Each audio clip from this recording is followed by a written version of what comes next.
Hey everybody, Jabman025 here.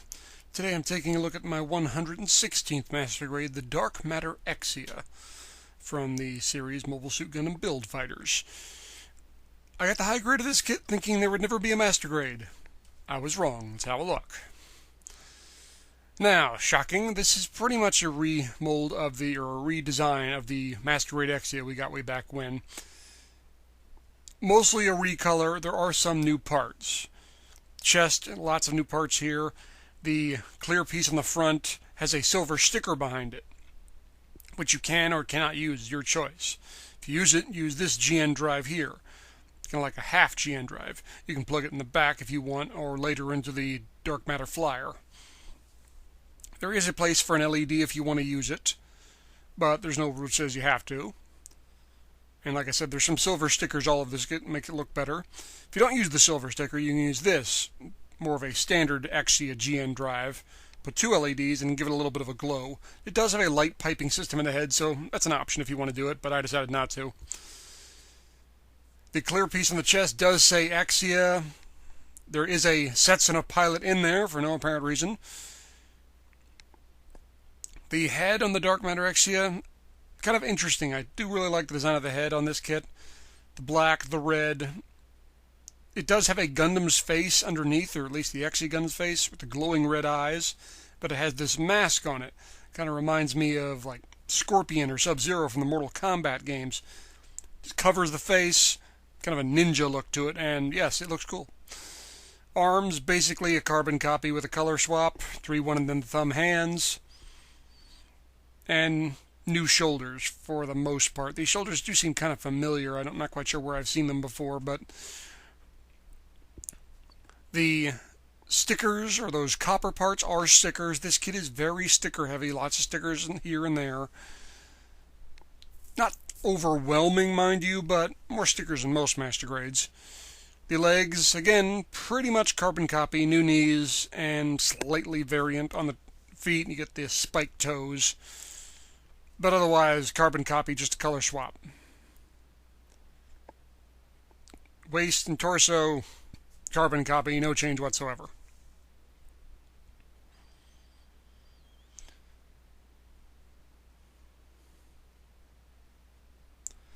Now, for the Dark Matter Flyer.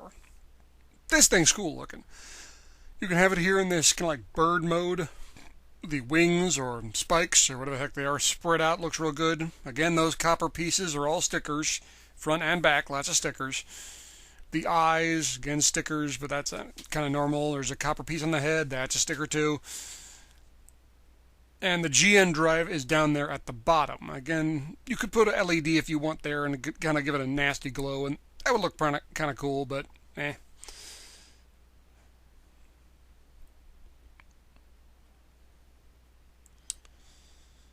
Now, like I said, there are silver stickers pretty much everywhere on this thing, so it does give a nice pop on all those colors.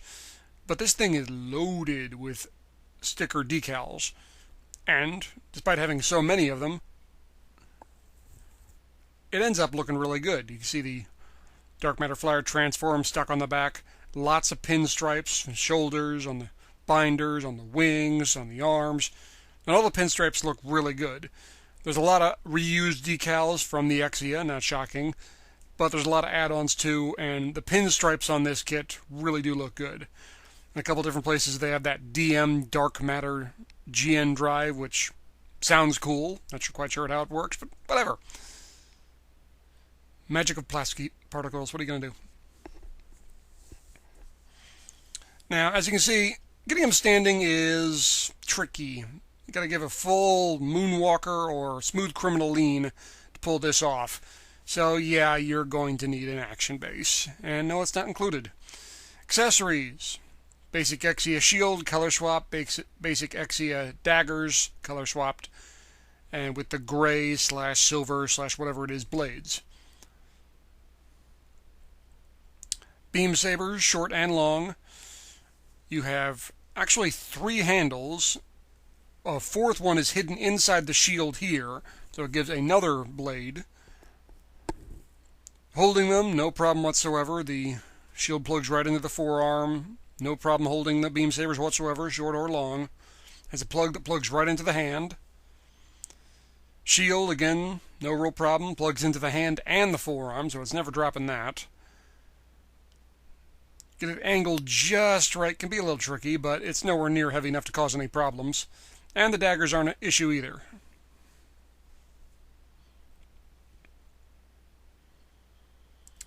Now the binders on the back will pop off and pop into the hands, but for the life of me, and I fiddled with it for almost an hour, could not get him to hold it. These things stink. Usually I'd be more critical of this, but they're the dumbest weapons. I don't see any myself ever using them anyway, so whatever. What I am going to be using is the Swords of Ice and Fire. These things look cool. Again, lots of pinstriping and it works really good here. One minor complaint is one side has a jewel with a silver sticker on the back. On the other side, you can see the bottom half of the sticker. You think they could put a piece there to cover that up? You can attach them onto the side skirt, which does not attach well. There you go. Pops right off. If you really forced it on there, I think it'd be a better connection. The blade I have painted, this is not how it comes. You get a plain gray blade. I repainted it with ice blue and a light covering of pure white to kind of give it a frost effect. I don't think it turned out pretty good. Again, the pinstripes very reminiscent of the blade on the Exia. And like I said, it was originally this gray color. It wasn't even in that good silver. It was the bad silver or the good gray, your choice. But the pose you want to do works just fine. He'll hold these blades without issue. He's not going to drop them. This is kind of the what I call the anti-wing zero. Instead of the wings floating behind him, you got these kind of mechanical wings with the big friggin' swords. Getting decent poses is a little tricky. You see, the elbow isn't quite strong enough, but the shoulder's plenty strong enough. So if you get it just in the right angle, you can do different poses with it. It's not impossible. And quite frankly, these are the weapons you're going to be posing it with most of the time. If you like the Dark Matter Exia, you're probably getting it to use with the swords.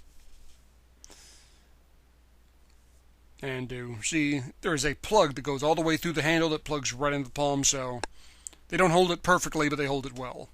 Speaking of which, the action base is the same old connection that the Exia had, which was good but not great. No real improvement here. Good connection, nothing great. And you can see next to the high-grade Dark Matter Exia, I really didn't think they'd make a master grade of this, but I was proven wrong. I try not to buy a high grade if there's going to be a master grade one day, but usually I guess right. Here I didn't.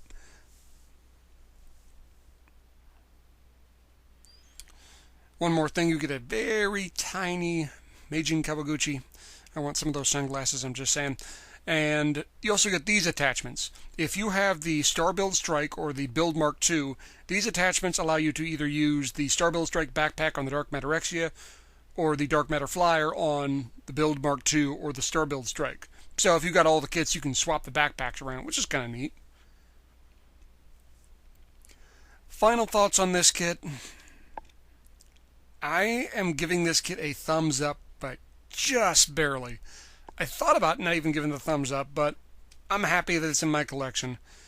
The problem with this kit is it feels mailed in. There's nothing really spectacular about it outside of the swords and the way it looks. It's not a great poser. Not all the weapons are all that spectacular. It's mostly a recycle from the Exia. They did improve some of the things. The ankles and the shoulders are better on this one. But it just feels mailed in. I really don't love this kit. It's a good kit. If you like it, pick it up, but it's nothing to write home about. Well, gang, thanks for watching. I hope you enjoyed this review. Hope you found it informative. If you have any questions, please ask them. I will answer them as best as I can. Please stay tuned for more. Always got more reviews coming, and I will see you next time. Oh, and one more thing. When I finished with this kit, I realized I have an extra GN drive. Nothing really to go with it, and all the parts are there to make an extra GN drive. Even if you don't use it, might as well build it. So the question then it became, who do I give the GN drive to? No. No. No. No. No. No. Oh my God, yes.